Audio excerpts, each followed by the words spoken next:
ਵਾਹਿਗੁਰੂ ਜੀ ਕਾ ਖਾਲਸਾ ਵਾਹਿਗੁਰੂ ਜੀ ਕੀ ਫਤਿਹ। अस्सलाम वालेकुम ਅਦਾਬਰਜ਼। ਮੈਂ ਹਾਂ ਤੁਹਾਡੀ ਹੋਸਟ ਨੀਲਮ ਕੌਰ ਤੇ ਮੈਂ ਟੀਵੀ 84 ਦੇ ਸਾਰੇ ਦਰਸ਼ਕਾਂ ਤੇ ਸਰੋਤਿਆਂ ਦਾ ਦਿਲੀ ਸਵਾਗਤ ਕਰਦੀ ਹਾਂ ਪ੍ਰੋਗਰਾਮ ਸੱਚੋ ਸੱਚ ਵਿੱਚ, ਜਿਹੜੇ ਇਸ ਪ੍ਰੋਗਰਾਮ ਨਾਲ ਦੇਸ਼ਾਂ ਵਿਦੇਸ਼ਾਂ ਤੋਂ ਜੁੜ ਚੁੱਕੇ ਨੇ। ਖਾਲਸਾ ਫੇਅਰ ਸੈਂਟਰ ਦੇ ਸੰਚਾਲਕ ਡਾਕਟਰ ਅਮਰਜੀਤ ਸਿੰਘ ਜੀ ਰੋਜ਼ਾਨਾ ਦੀ ਤਰ੍ਹਾਂ ਸਟੂਡੀਓ ਵਿੱਚ ਮੇਰੇ ਨਾਲ ਸ਼ਾਮਲ ਨੇ। ਆਓ ਨਾ ਮਿਲ ਕੇ ਅੱਜ ਦੇ ਅਹਿਮ ਇਸ਼ੂਜ਼ ਉੱਪਰ ਗੱਲਬਾਤ ਕਰਦੇ ਹਾਂ।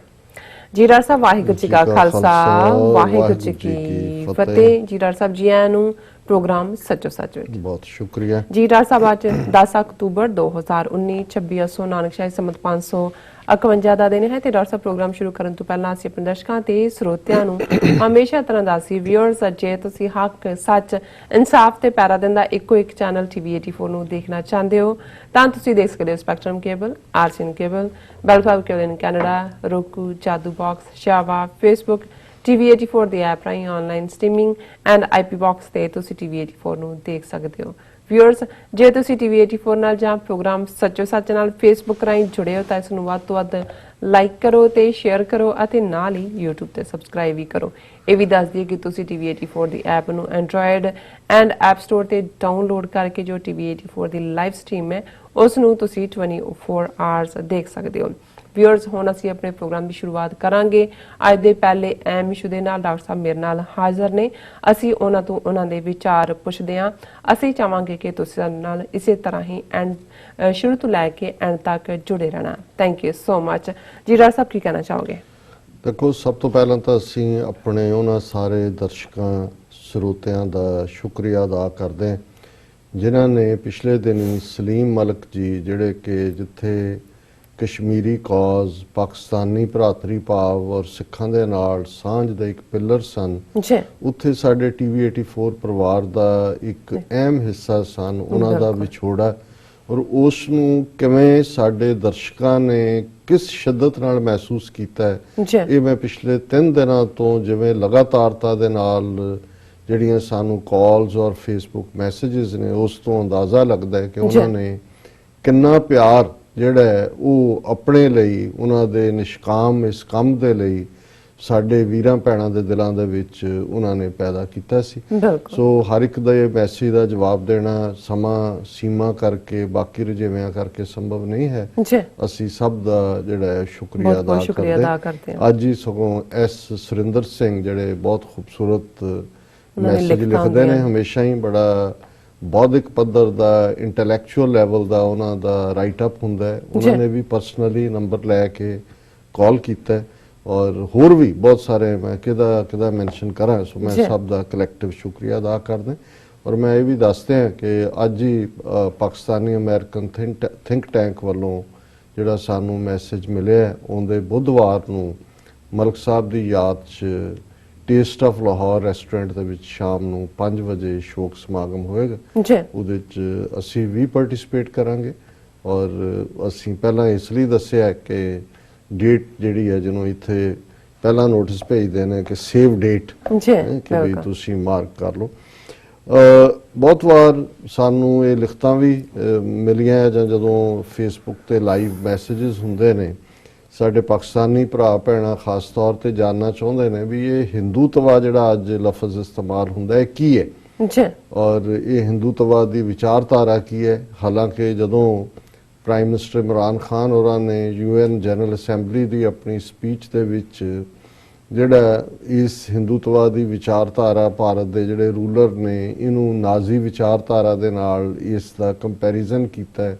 ਔਰ ਇਸ ਸਾਰਿਆਂ ਨੂੰ ਇਹਦੇ 'ਚ ਹੋਰ ਵੀ ਦਿਲਚਸਪੀ ਵਧੀ ਕਿਉਂਕਿ ਬਹੁਤ ਸਾਰਿਆਂ ਨੂੰ ਹੁਣ 80-90 ਸਾਲ ਬੀਤ ਗਏ ਨੇ, ਨਾਜ਼ੀਆਂ ਦਾ ਵੀ ਕੀ ਵਿਚਾਰਧਾਰਾ ਸੀ ਉਹ ਭੁੱਲੀ ਹੋਈ ਸੀ। ਔਰ ਜ਼ਾਹਰ ਹੈ ਕਿ ਇਸ ਪੀਰੀਅਡ ਦੇ ਵਿੱਚ ਬਹੁਤ ਸਾਰੀ ਜਿਹੜੀ ਕੁਐਰੀਜ਼ ਨੇ ਇਸ ਮੁੱਦੇ ਤੇ ਵੀ ਨੇ ਕਿ ਇਹਦਾ ਕੀ RSS ਨਾਲ ਇਹਦਾ ਕੀ ਸੰਬੰਧ ਹੈ। ਔਰ ਮੈਂ ਇਹ ਸਮਝਦਾ ਜਦੋਂ 2 ਦਿਨ ਪਹਿਲਾਂ ਇਹ ਖਬਰ ਸਾਰੇ ਮੀਡੀਆ ਦੇ ਵਿੱਚ ਆਈ ਔਰ ਸੋਸ਼ਲ ਮੀਡੀਆ ਤੇ ਵੀ ਕਾਫੀ ਮਜ਼ਾਕ ਦਾ ਵਾਇਸ ਬਣਿਆ ਕਿ ਭਾਰਤ ਦਾ ਡਿਫੈਂਸ ਮਿਨਿਸਟਰ ਰਾਜਨਾਥ ਸਿੰਘ, ਜਿਹੜਾ ਕਿ ਦੁਸਹਿਰੇ ਦੇ ਮੌਕੇ ਤੇ, ਜਿਹਨੂੰ ਇਹ ਵਿਜੇ ਦਸ਼ਮੀ ਜਿਹਦਾ ਇਹਨਾਂ ਨੇ ਨਾਂ ਦਿੱਤਾ ਹੋਇਆ ਔਰ ਇੱਕ ਮਾਈਥੋਲੋਜੀਕਲ ਕਹਾਣੀ ਦੇ ਉੱਤੇ ਇਸ ਨੂੰ ਖੜਾ ਕੀਤਾ ਹੋਇਆ ਰਾਮ ਰਾਵਣ ਦੀ, ਸੋ ਉਹ ਇਸ ਮੌਕੇ ਦੇ ਉੱਤੇ ਫਰਾਂਸ 'ਚ ਆਇਆ। ਰਾਫੇਲ ਜਹਾਜ਼ ਜਿਨ੍ਹਾਂ ਬਾਰੇ ਜ਼ਾਹਰ ਹੈ ਕਿ ਕਿਵੇਂ ਕਿੰਨੇ ਵੱਡੇ ਭ੍ਰਿਸ਼ਟਾਚਾਰ ਦੇ ਸਕੈਂਡਲ ਉਸ ਹਿੰਦੂਤਵਾ ਜਾਂ ਜਿਸ ਦਾ ਅਸਲ ਨਾਂ ਬ੍ਰਾਹਮਣਵਾਦ ਹੈ, ਜਿਸ ਵਿਚਾਰਧਾਰਾ ਦਾ ਉਸ ਧਰਤੀ ਤੇ ਹੁੰਦੇ ਨੇ, ਕਿਵੇਂ ਰੌਲਾ ਪੈਂਦਾ ਹੈ, ਕਿਵੇਂ ਉਹ ਸਾਰੇ ਜਿਹੜੇ ਨੇ ਮੁੜ ਕੇ ਜਿਹੜੇ ਨੇ ਉਹ ਗਾਇਬ ਕਰ ਦਿੱਤੇ ਜਾਂਦੇ ਨੇ। ਔਰ ਸ਼ਾਇਦ ਉਹਨਾਂ ਸਾਰਿਆਂ 'ਚ ਇੱਕ ਬਹੁਤ ਵੱਡਾ ਸਕੈਂਡਲ ਜਿਸ ਦਾ ਜ਼ਿਕਰ ਦਾ ਹਿੰਦੂ ਅਖਬਾਰ ਮਦਰਾਸ ਨੇ ਕੀਤਾ, ਇੱਕ ਦੋ ਦੀਆਂ ਉਸਨੇ ਕਿਸ਼ਤਾਂ ਵੀ ਛਾਪੀਆਂ ਔਰ ਉਹਨਾਂ ਨੇ ਕਿਹਾ ਕਿ ਵੀ ਸਾਡੇ ਕੋਲ ਇੱਕ ਬਹੁਤ ਵੱਡਾ ਜਿਹੜਾ ਵਾਟਰਗੇਟ ਸਕੈਂਡਲ ਵਾਂਗ ਬਣੇਗਾ, ਲੇਕਿਨ ਅਚਾਨਕ ਉਹਨਾਂ ਨੂੰ ਵੀ ਚੁੱਪ ਕਰਵਾ ਦਿੱਤਾ ਗਿਆ। ਉਸ ਤੋਂ ਪਹਿਲਾਂ ਮਨੋਹਰ ਪਾਰੇਕਰ ਜਿਹੜਾ ਗੋਆ ਦਾ ਚੀਫ ਮਿਨਿਸਟਰ ਵੀ ਰਿਹਾ, ਲੇਕਿਨ ਡਿਫੈਂਸ ਮਿਨਿਸਟਰ ਸੀ ਜਿਹਦੇ ਪੀਰੀਅਡ 'ਚ ਰਾਫੇਲ ਡੀਲ ਹੋਈ। ਤੇ ਜੇ ਇਹਨੂੰ ਮੁਖਤਸਰ ਕਹਿਣਾ ਹੋਏ ਕਿ 60,000 ਕਰੋੜ ਦਾ ਇਹ ਸੌਦਾ ਰਾਫੇਲ ਜਹਾਜ਼ਾਂ ਦਾ, ਜਿਹਦੇ 'ਚ 30,000 ਕਰੋੜ ਦੀ ਜਿਹੜਾ ਹਿੱਸਾ ਹੈ ਉਹ ਮੁਕੇਸ਼ ਅੰਬਾਨੀ ਰਿਲਾਇੰਸ ਵਾਲਾ ਮੋਦੀ ਦਾ ਯਾਰ, ਕਿਵੇਂ ਇਹਨਾਂ ਨੇ ਗੁਜਰਾਤੀਆਂ ਸਿੰਧੀਆਂ ਨੇ ਮਿਲ ਕੇ ਦੇਸ਼ ਨੂੰ ਲੁੱਟਿਆ, ਉਹ ਫਿਰ ਵਿਜੇ ਮਲਾਇਆ ਹੋਏ, ਨੀਰਵ ਮੋਦੀ ਹੋਏ, ਲਲਿਤ ਮੋਦੀ ਹੋਏ, ਕੋਈ ਹੋਰ ਹੋਏ, ਤੇ ਇਹ ਸਾਰੇ ਕਿਵੇਂ ਰਲੇ ਹੋਏ ਨੇ, ਇਹ ਤਾਂ ਸ਼ਾਇਦ ਕਦੇ ਵੀ ਦੁਨੀਆ ਦੇ ਸਾਹਮਣੇ ਨਹੀਂ ਆਏਗਾ। ਪਰ ਇੱਕ ਗੱਲ ਜ਼ਰੂਰ ਸਾਹਮਣੇ ਆਈ ਕਿ ਇਹ ਰਾਫੇਲ ਜਹਾਜ਼ਾਂ ਦੀ ਡੀਲ ਜਿਹੜੀ ਮਨਮੋਹਨ ਸਿੰਘ ਦੀ ਸਰਕਾਰ ਵੇਲੇ ਵੀ ਇਸ ਦੇ ਉੱਤੇ ਗੱਲਬਾਤ ਕਾਫੀ ਅੱਗੇ ਤੱਕ ਪਹੁੰਚੀ, ਲੇਕਿਨ ਟਰਮਸ ਕਲੀਅਰ ਨਹੀਂ ਸੀ, ਇਸ ਲਈ ਉਹ ਰੋਕ ਦਿੱਤੀ ਗਈ ਕਿ ਕਿਵੇਂ ਫਾਈਨਲੀ ਮੋਦੀ ਨੇ 1-to-1 ਮੀਟਿੰਗ ਪ੍ਰੈਜ਼ੀਡੈਂਟ ਨਾਲ ਕਰਕੇ, ਔਰ ਇਸ ਦਾ ਇੰਕਸ਼ਾਫ ਫਰਾਂਸ ਦੇ ਪ੍ਰੈਜ਼ੀਡੈਂਟ ਨੇ ਖੁਦ ਵੀ ਕੀਤਾ ਔਰ ਇਹਨੂੰ ਓਕੇ ਕੀਤਾ, ਕਿਉਂਕਿ ਜਿਹੜੀ ਇਹਦੇ 'ਚ 30,000 ਕਰੋੜ ਦੀ ਜਿਹੜੀ ਪੂੰਜੀ ਇਨਵੈਸਟਮੈਂਟ ਹੈ, ਕਿਉਂਕਿ ਅਲਟੀਮੇਟਲੀ ਜਿਹੜਾ ਪ੍ਰੋਫਿਟ ਸ਼ੇਅਰ ਹੁੰਦਾ ਉਹਦੇ ਮੁਤਾਬਕ ਹੁੰਦਾ ਉਹ ਮੁਕੇਸ਼ ਅੰਬਾਨੀ ਦੀ। ਸੋ ਜ਼ਾਹਰ ਹੈ ਕਿ ਇਹ ਉਸ ਖਿੱਤੇ ਦਾ ਸਭ ਤੋਂ ਵੱਡਾ scandal 30,000 crore tax payers money ਜਿਹੜੀ ਹੈ ਆਪਣੇ ਉਸ ਯਾਰ ਨੂੰ ਜਿਹਨਾਂ ਰਾਹੀਂ ਫਿਰ 2014 ਦੀਆਂ ਚੋਣਾਂ ਵੀ ਜਿੱਤੀਆਂ, 2019 ਦੇ ਵਿੱਚ ਵੀ ਦੁਬਾਰਾ ਆਏ, ਇਹ ਸਾਰੀ ਇੱਕ ਵੱਖਰੀ ਖੇਡ ਹੈ। ਪਰ ਜਿਸ ਕਰਕੇ ਮੈਂ ਅੱਜ ਇਸ ਸਾਰੇ ਟੌਪਿਕ ਨੂੰ ਚੁਣਿਆ, ਔਰ ਜ਼ਾਹਰ ਹੈ ਕਿ ਮਨੋਹਰ ਪਾਰੇਕਰ ਨੇ ਉਹ ਜਿਹੜੀਆਂ ਫਾਈਲਸ ਸੀ, ਕਿਉਂਕਿ ਉਹ ਡਿਫੈਂਸ ਮਿਨਿਸਟਰੀ ਦੇ ਹੁੰਦੇ ਆ, ਉਹ ਭਾਵੇਂ RSS ਦਾ ਬੰਦਾ ਸੀ,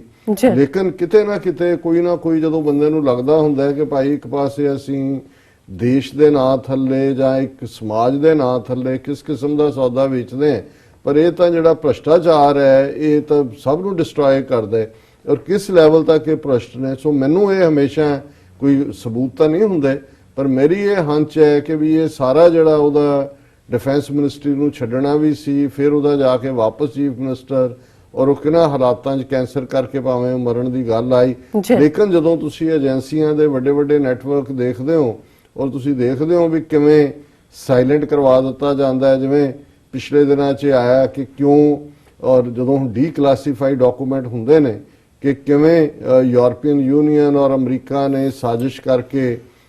ਜਿਹੜੀ ਹੈ ਉਹ ਗਦਾਫੀ ਨੂੰ ਮਾਰਿਆ, ਕਿਵੇਂ ਉਹ ਆਪਣੀ ਕਰੰਸੀ 골ਡ ਬੇਸ ਜਿਹੜੀ ਹੈ ਉਸ ਦੀ ਰਿਵਾਈਵਲ ਔਰ ਉਸ ਸਾਰੇ ਨਾਲ ਜੁੜਿਆ ਹੋਇਆ ਪਾਰਟ ਸੀ। ਹਾਲਾਂਕਿ ਬਾਅਦ ਦੇ ਵਿੱਚ ਭਾਵੇਂ ਕੁਝ ਵੀ ਉਹਦੀ ਕਹਾਣੀ ਮੀਡੀਆ ਨੈਰੇਟਿਵ ਕੁਝ ਹੋਰ, ਉਹ ਸਮੋਕ ਸਕਰੀਨ ਹੁੰਦੀ ਹੈ ਜਿਹੜੀ ਕ੍ਰੀਏਟ ਕੀਤੀ ਜਾਂਦੀ ਹੈ। ਸੋ ਇਹਦੇ 'ਚ ਕੋਈ ਸ਼ੱਕ ਨਹੀਂ ਹੈ ਕਿ ਇਹ ਇੰਨਾ ਵੱਡਾ ਜਿਹੜਾ ਕਰਪਸ਼ਨ ਦਾ ਸਕੈਂਡਲ, ਔਰ ਇਹ ਜਦੋਂ ਦਾ ਹਿੰਦੂ ਅਖਬਾਰ ਨੇ ਕਿਹਾ ਕਿ ਵੀ ਉਹਦੇ ਕੋਲ ਉਹ ਸਾਰੀਆਂ ਫਾਈਲਸ ਨੇ, ਫਿਰ ਇਹਨਾਂ ਨੇ ਪਹਿਲਾਂ ਸੁਪਰੀਮ ਕੋਰਟ 'ਚ ਇਹਨਾਂ ਦੀ ਗਵਰਨਮੈਂਟ ਗਈ ਕਿ ਜੀ ਇਹ ਡਿਫੈਂਸ ਮਿਨਿਸਟਰੀ ਦੀਆਂ ਇੰਨੀਆਂ ਕੌਨਫੀਡੈਂਸ਼ੀਅਲ ਫਾਈਲਸ ਕਿਵੇਂ ਆਊਟ ਹੋ ਗਈਆਂ, ਔਰ ਉਸ ਸਾਰੇ ਦੇ ਬਾਅਦ ਹੀ ਅਸੀਂ ਦੇਖਿਆ ਕਿ ਵੀ ਇਹ ਸਟੋਰੀ ਗਾਇਬ ਹੋ ਗਈ। ਲੇਕਿਨ ਜਿਹੜਾ ਚਰਚਾ ਦਾ ਵਿਸ਼ਾ ਹੈ ਉਹ ਇਹ ਕਿ ਰਾਜਨਾਥ ਸਿੰਘ ਡਿਫੈਂਸ ਮਿਨਿਸਟਰ ਜਿਹੜਾ ਇਸ ਡਰਾਮੇ ਦੇ ਥੱਲੇ ਕਿ ਜੀ ਭਾਵੇਂ ਅਲਟੀਮੇਟਲੀ ਉਹ 2021 ਚ ਡਿਲੀਵਰ ਹੋਣੇ ਨੇ, ਇੰਨੇ ਪਹਿਲਾਂ ਆ ਜਾਣੇ ਨੇ ਲੜਾਕੂ ਜਹਾਜ਼ ਰਾਫੇਲ, ਔਰ ਇਹ ਅਸੀਂ ਉਹਨੂੰ ਰਿਸੀਵ ਕਰਨਾ, ਔਰ ਉਹਦੇ ਚ ਸ਼ਸਤਰ ਪੂਜਾ। ਹੁਣ ਪਹਿਲੀ ਗੱਲ ਤਾਂ ਇਹ ਦੇਖਣ ਵਾਲੀ ਹੈ ਕਿ ਇਹਨਾਂ ਸਾਰਿਆਂ ਦਾ, ਕਿਉਂਕਿ ਕੰਟੈਕਸਟ ਹਿੰਦੂਤਵਾ ਦਾ ਹੀ ਹੋਏਗਾ, ਕਿ ਇਹ ਵਿਚਾਰਧਾਰਾ ਜਿਹੜੀ ਕਿ ਮਾਸ ਹਿਸਟੀਰੀਆ ਅੱਜ ਜਿਹਨੇ ਕ੍ਰੀਏਟ ਕੀਤਾ, ਕਿਵੇਂ ਸਦੀਆਂ ਤੋਂ ਜਿਹੜਾ ਇਹਨਾਂ ਦੀ ਵਿਚਾਰਧਾਰਾ ਦਾ ਸਾਰਾ ਹੀ ਆਧਾਰ ਕਿਵੇਂ ਉਹ ਡਿਸਕ੍ਰਿਮੀਨੇਸ਼ਨ ਬੇਸਡ ਹੈ, ਕਿਵੇਂ ਇੱਕ ਰਿਚੁਅਲਿਜ਼ਮ, ਇੱਕ ਰਸਮਾਂ ਖੜੀਆਂ ਕਰਕੇ ਉਹ ਇੱਕ ਅਨਨੋਨ ਦਾ ਫੀਅਰ ਖੜਾ ਕੀਤਾ ਜਾਂਦਾ ਹੈ, ਔਰ ਕਿਵੇਂ ਬ੍ਰਾਹਮਣ ਫੇਰ ਜੰਮਣ ਤੋਂ ਲੈ ਕੇ ਮਰਨ ਤੱਕ ਹੀ ਨਹੀਂ, ਮਰਨ ਤੋਂ ਬਾਅਦ ਵੀ ਜਿਹੜਾ ਉਹ ਪਿੰਡ ਭਰਾਣਾ ਹੋਏ, ਸਰਾਧ ਹੋਣ ਤੇ ਪਤਾ ਨਹੀਂ ਕੀ ਹੋਰ, ਉਹਦੇ ਤੋਂ ਕਦੇ ਖਹਿੜਾ ਨਹੀਂ ਛੁੱਟਦਾ। ਔਰ ਉਹ ਜਿਹੜਾ ਬ੍ਰਾਹਮਣਵਾਦ ਹੈ ਜਿਹੜਾ ਅੱਜ ਹਿੰਦੂਤਵਾ ਦੇ ਰੂਪ ਚ ਪੋਲੀਟੀਕਲ ਪਾਵਰ ਦੇ ਉੱਤੇ ਸਿੱਧੇ ਕਾਬਜ਼ ਹੋਇਆ ਹੈ, ਇਹ ਕਿਵੇਂ ਲੋਕਾਂ ਨੂੰ ਇੰਟੈਲੈਕਚੁਅਲੀ ਮਿਜਟ ਬਣਾਉਂਦਾ ਹੈ, ਉਹਨਾਂ ਨੂੰ ਡਵਾਰਫ ਕਰਦਾ ਹੈ, ਉਹਨਾਂ ਦੀ ਸੋਚ ਦੇ ਉੱਤੇ ਕਾਬੂ ਹੈ, ਕਿਵੇਂ ਉਹਨਾਂ ਨੂੰ ਆਰਥਿਕ ਤੌਰ ਤੇ ਘਸਿਆਰੇ ਬਣਾਉਂਦਾ ਹੈ। ਜ਼ਾਤ ਪਾਤੀ ਸਿਸਟਮ ਨੇ ਕਿਵੇਂ ਮਨੁੱਖ ਨੂੰ ਮਨੁੱਖ ਦੇ ਨਾਲ ਵੰਡਿਆ, ਬਿਲਕੁਲ, ਔਰ ਕਿਵੇਂ ਜਿਹੜੀ ਚੀਜ਼, ਜਿਹੜਾ ਹੱਕ ਇਸ ਧਰਤੀ ਦੇ ਉੱਤੇ ਕਿ ਕਬੀਰ ਧਰਤੀ ਸਾਧ ਕੀ, ਜਿਹੜੀ ਭਲੇ ਲੋਕਾਂ ਦੇ ਲਈ ਜਿਸ ਧਰਤੀ ਨੂੰ ਸਾਜਿਆ ਹੋਇਆ ਹੈ, ਉੱਥੋਂ ਉਹਨਾਂ ਦੇ ਹੱਕਾਂ ਨੂੰ ਡਿਪਰਾਈਵ ਕਰਕੇ ਕਿਵੇਂ ਸਵਰਗ ਨਰਕ ਦੇ ਨਾਂ ਥੱਲੇ, ਪੁਨਰ ਜਨਮ ਦੇ ਨਾਂ ਥੱਲੇ ਤੇ ਪਤਾ ਨਹੀਂ ਕੀ ਹੋਰ ਜਿਹੜਾ ਉਹ ਲੋਕਾਂ ਨੂੰ ਕਿਸ ਕਿਸਮ ਦੇ ਜਿਹੜਾ ਉਹ ਕਰਮਕਾਂਡ ਔਰ ਸੁਪਰਸਟੀਸ਼ਨ ਦੇ ਵਿੱਚ ਜੋੜਦਾ ਹੈ ਜੀ, ਔਰ ਕਿਵੇਂ ਅੱਜ ਸਰਕਾਰੀ ਪੱਧਰ ਦੇ ਉੱਤੇ ਇਹ ਸਾਰੀ ਜਿਹੜੀ ਆਈਡੀਓਲੋਜੀ ਹੈ ਇਹ ਸਿਰਫ ਕਾਬਜ਼ ਹੀ ਨਹੀਂ ਹੋਈ, ਕਿਵੇਂ ਲੋਕ ਜਿਹੜੇ ਨੇ 1 ਬਿਲੀਅਨ 300 ਮਿਲੀਅਨ ਲੋਕਾਂ ਦੀਆਂ ਮੁੱਢਲੀਆਂ ਆਜ਼ਾਦੀਆਂ ਖੋਈਆਂ ਹੋਈਆਂ ਨੇ ਜੀ, ਉਹਨਾਂ ਦੀ ਇੱਕ ਸੈੱਟ ਪੈਟਰਨ ਦੇ ਵਿੱਚ ਬ੍ਰੇਨ ਵਾਸ਼ਿੰਗ ਕੀਤੀ ਜਾ ਰਹੀ ਹੈ, ਕਿਵੇਂ ਇੱਕ ਉਹਨਾਂ ਭੀੜਾਂ ਨੂੰ ਤਿਆਰ ਕੀਤਾ ਜਾ ਰਿਹਾ ਹੈ ਜਿਹੜੀਆਂ ਕਿ ਏਕਤਾ ਦੇ ਨਾਂ ਥੱਲੇ, ਦੇਸ਼ ਦੀ ਏਕਤਾ ਅਖੰਡਤਾ ਦੇ ਨਾਂ ਥੱਲੇ ਹਿੰਸਾ ਨੂੰ ਇੱਕ ਜਿਹੜਾ ਪਵਿੱਤਰ ਕੰਮ ਸਮਝਦੀਆਂ ਜੀ, ਔਰ ਕਿਵੇਂ ਉਸ ਸਾਰੇ ਨੂੰ ਜਦੋਂ ਜੋ ਕੁਝ ਉੱਥੇ ਚੱਲ ਰਿਹਾ ਹੈ, ਸੈਂਕੜਿਆਂ ਘਟਨਾਵਾਂ ਮੌਬ ਲਿੰਚਿੰਗ ਦੀਆਂ ਜਦੋਂ ਇਹ ਲਫ਼ਜ਼ ਅਸੀਂ ਇਸਤੇਮਾਲ ਕਰਦੇ ਹਾਂ, ਸੋ ਜ਼ਾਹਰ ਹੈ ਕਿ ਇਹ ਜਿਹੜੀਆਂ ਉਨਮਾਦੀ ਭੀੜਾਂ ਨੇ, ਜਿਹੜੀਆਂ ਪਾਗਲਪਨ ਦੀ ਹੱਦ ਤੱਕ ਜਿਨ੍ਹਾਂ ਦੀ ਮੈਂਟਲ ਪ੍ਰੋਗਰਾਮਿੰਗ ਕੀਤੀ ਹੋਈ ਹੈ, ਉਹ ਕਿਵੇਂ ਕਾਨੂੰਨ ਨੂੰ ਆਪਣੇ ਹੱਥਾਂ 'ਚ ਲੈਂਦੀਆਂ, ਜੀ, ਕਿਵੇਂ ਉਹ ਭੀੜਾਂ ਅਲਟੀਮੇਟਲੀ ਕਿਸੇ ਨੂੰ ਵੀ ਟਾਰਗੇਟ ਕਰਦੀਆਂ, ਭਾਵੇਂ ਉਸ ਦਾ ਬੇਸ ਕੋ ਅਫਵਾਹ ਹੁੰਦਾ ਹੈ। ਔਰ ਇਹ ਗੱਲ ਜਦੋਂ ਕਿ 45 ਦੇ ਕਰੀਬ ਜਿਹੜੇ ਉੱਥੋਂ ਦੀਆਂ ਪ੍ਰਸਿੱਧ ਹਸਤੀਆਂ ਜਿਨ੍ਹਾਂ ਦੇ ਵਿੱਚ ਹਰ ਸ਼ੋਬੇ ਦੇ ਲੋਕ, ਉਹ ਫਿਲਮੀ ਹਸਤੀਆਂ ਹੋਣ, ਆਰਟ ਦੀ ਦੁਨੀਆ ਹੋਏ, ਸਾਇੰਸ ਦੀ ਦੁਨੀਆ ਹੋਏ, ਉਹ ਖੁੱਲ੍ਹਾ ਪੱਤਰ ਲਿਖਦੀਆਂ ਨੇ ਪ੍ਰਾਈਮ ਮਿਨਿਸਟਰ ਮੋਦੀ ਨੂੰ ਕਿ ਇਹ ਲਿੰਚਿੰਗ ਬੰਦ ਕਰੋ, ਤੇ ਉਹਨਾਂ ਦੇ ਖਿਲਾਫ ਕਿਵੇਂ ਇੱਕ ਮੈਜਿਸਟ੍ਰੇਟ, ਕਿਉਂਕਿ ਤੁਹਾਨੂੰ ਇਹ ਸਮਝਣਾ ਜ਼ਰੂਰੀ ਹੋਏਗਾ ਕਿ ਇਹ ਕਿਵੇਂ ਇਨ ਕਾਹੂਟਸ ਕੰਮ ਕਰਦਾ ਹੈ। ਔਰ ਜੇ ਜਿਹਦੀ ਪੇਰੈਂਟ ਜਿਹੜੀ ਆਰਗੇਨਾਈਜੇਸ਼ਨ ਜਾਂ ਨਾਮ ਬ੍ਰਾਹਮਣਵਾਦ ਹੈ, ਜੇ ਤੁਸੀਂ ਉਹਨਾਂ ਦਾ ਸਾਰਾ ਪੈਟਰਨ ਦੇਖੋ, ਰਿਗਵੇਦ ਦੇ ਵਿੱਚ ਜਿਹੜਾ ਲਗਭਗ 3500 ਸਾਲ ਪੁਰਾਣਾ ਜਿਸ ਨੂੰ ਦਾ ਵਕਤ ਨਿਯਤ ਕੀਤਾ ਜਾਂਦਾ ਇਸ ਫੀਲਡ ਦੇ ਐਕਸਪਰਟਸ ਵੱਲੋਂ, ਉਸ ਦੇ ਵਿੱਚ ਅਸੀਂ ਦੇਖਦੇ ਹਾਂ ਕਿ ਇਹ ਜਿਹੜਾ ਰਿਚੁਅਲਿਜ਼ਮ ਹੈ ਔਰ ਬ੍ਰਾਹਮਣਵਾਦ ਔਰ ਵਰਣ ਆਸ਼ਰਮ ਉਹਦੇ ਨਾਲ ਹੀ ਜਨਮ ਲੈ ਲੈਂਦਾ ਹੈ। ਔਰ ਉਹਦੇ ਚ ਕਿਨੇ ਕਿਹੜਾ ਯੱਗ ਕਰਨਾ ਹੈ, ਯੱਗ ਕਰਨ ਲਈ ਰਾਜੇ ਨੂੰ ਕੀ ਕਰਨਾ ਪਏਗਾ, ਕੁਲ ਪ੍ਰੋਤ ਜਿਹੜਾ ਉਹ ਕਿਵੇਂ ਹੋਏਗਾ, ਰਾਜ ਪ੍ਰੋਤ ਕੀ ਕਰੇਗਾ, ਕਿੰਨੇ ਹਜ਼ਾਰ ਬ੍ਰਾਹਮਣ ਇਕੱਠੇ ਕਰਨੇ ਨੇ, ਉਹ ਅਸ਼ਵਮੇਘ ਹੈ, ਗੌਮੇਘ ਹੈ, ਗੱਜਮੇਘ ਹੈ। ਅਸ਼ਵਮੇਘ ਚ ਘੋੜਾ ਮਾਰਿਆ ਜਾਂਦਾ ਹੈ, ਗੌਮੇਘ ਚ ਗਾਂ ਮਾਰੀ ਜਾਂਦੀ ਸੀ, ਗੱਜਮੇਘ ਚ ਹਾਥੀ ਮਾਰਿਆ ਜਾਂਦਾ, ਕਿੰਨੇ ਕਿੰਨੇ ਪੰਡਤਾਂ ਨੂੰ ਕਿੰਨਾ ਕਿੰਨਾ ਦਾਨ ਦੇਣਾ। ਸੋ ਅਲਟੀਮੇਟਲੀ ਪੋਲੀਟੀਕਲ ਪਾਵਰ ਦਾ ਸਬਸਰਵੀਐਂਟ ਹੋਣਾ ਇਸ ਬ੍ਰਾਹਮਣ ਦੇ ਥੱਲੇ, ਇਹਦਾ ਵਿਧਾਨ ਰਿਗਵੇਦ ਦੇ ਵਿੱਚ ਹੀ ਡਿਸਾਈਡ ਹੋ ਜਾਂਦਾ ਹੈ। ਹਾਲਾਂਕਿ ਉਦੋਂ ਕੋਈ ਹਿੰਦੂ ਲਫ਼ਜ਼ ਐਗਜ਼ਿਸਟ ਨਹੀਂ ਸੀ ਕਰਦਾ, ਔਰ ਇਹਦੇ 'ਚ ਕੋਈ ਸ਼ੱਕ ਨਹੀਂ ਹੈ ਕਿ ਅੱਜ ਜਿਹੜੇ ਹਿੰਦੂਤਵਾ ਔਰ ਗਰਵ ਸੇ ਕਹੋ ਕਿ ਹਮ ਹਿੰਦੂ ਹੈ ਇਸ ਲਾਈਨ ਦੇ ਉੱਤੇ ਗੱਲ ਕਰਦੇ ਨੇ,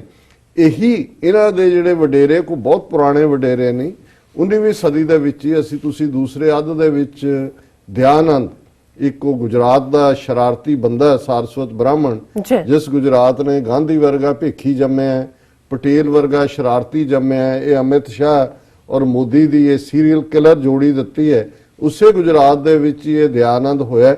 ਜਿਸ ਨੇ ਡੰਕੇ ਦੀ ਚੋਟ ਦੇ ਉੱਤੇ ਕਿਹਾ ਸੀ ਕਿ ਇਹ ਜਿਹੜਾ ਹਿੰਦੂ ਲਫ਼ਜ਼ ਹੈ ਇਹ ਸਾਨੂੰ ਬਾਹਰਲੇ ਹਮਲਾਵਰਾਂ ਨੇ ਦਿੱਤਾ ਹੈ, ਇਹਦਾ ਮਤਲਬ ਚੋਰ ਹੁੰਦਾ, ਇਸ ਦਾ ਮਤਲਬ ਗੁਲਾਮ ਹੁੰਦਾ, ਇਸ ਦਾ ਮਤਲਬ ਲਾਲਾ ਹੁੰਦਾ,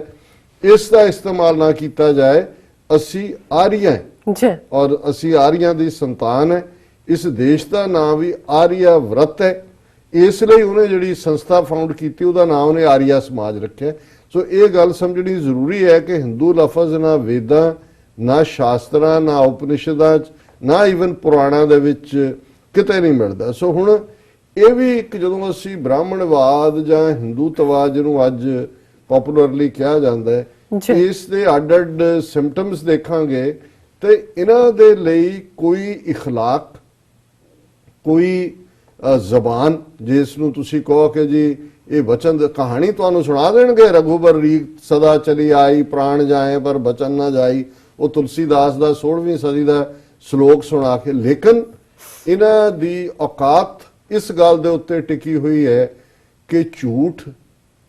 ਇੰਨਾ ਵੱਡਾ ਬੋਲੋ ਜੀ। ਕਿ ਕੋਈ ਯਕੀਨ ਹੀ ਨਾ ਕਰ ਸਕੇ ਕਿ ਇਹ ਝੂਠ ਹੈ। ਇਹ ਝੂਠ ਹੋ ਸਕਦਾ ਹੈ। ਜੀ ਫਿਰ ਦੂਸਰਾ ਪਾਰਟ ਜਿਹੜਾ ਹੈ, ਤੁਸੀਂ ਗੱਲ ਇੰਨੇ ਐਂਗਲ ਤੋਂ ਕਰੋ, ਜਿਸ ਨੂੰ ਨਹਿਰੂ ਨੇ ਆਪਣੀ ਪ੍ਰੈਸ ਕਾਨਫਰੰਸ ਜਦੋਂ ਉਹਨੂੰ ਵਾਅਦਿਆਂ ਦਾ ਜਿਹੜੀ ਹੈ ਵਾਅਦਾ ਖਿਲਾਫੀ ਦਾ ਜਿਹੜਾ ਹੈ ਉਹ ਯਾਦ ਦਹਾਨੀ ਕਰਵਾਈ ਗਈ ਸੀ, ਤਾਂ ਉਹਨੇ ਇਹ ਸ਼ੇਅਰ ਕੋਟ ਕੀਤਾ ਸੀ कि बात ऐसी कीजिए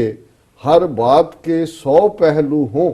कोई पहलू तो रहे बात बदलने के लिए। कि तुसी किसी जी हमने ऐसा तो नहीं कहा था, पर जे तुसी इन्हां दे एपिक जिहड़े इन्हां ने किवें क्रिएट कीते, जिवें रामायण ਇਹ 15ਵੀਂ ਸਦੀ ਦੇ ਵਿੱਚ ਤੁਲਸੀਦਾਸ ਨੇ ਲਿਖੀ, ਗੋਸਵਾਮੀ ਦੂਬੇ ਬ੍ਰਾਹਮਣ ਨੇ, ਔਰ ਕਿਵੇਂ ਉਸ ਸਾਰੇ ਦੀ ਕਥਾ ਨੂੰ ਫਿਰ ਆਧਾਰ ਬਣਾ ਕੇ ਇਹਨਾਂ ਨੇ ਇੱਕ ਪੂਰਾ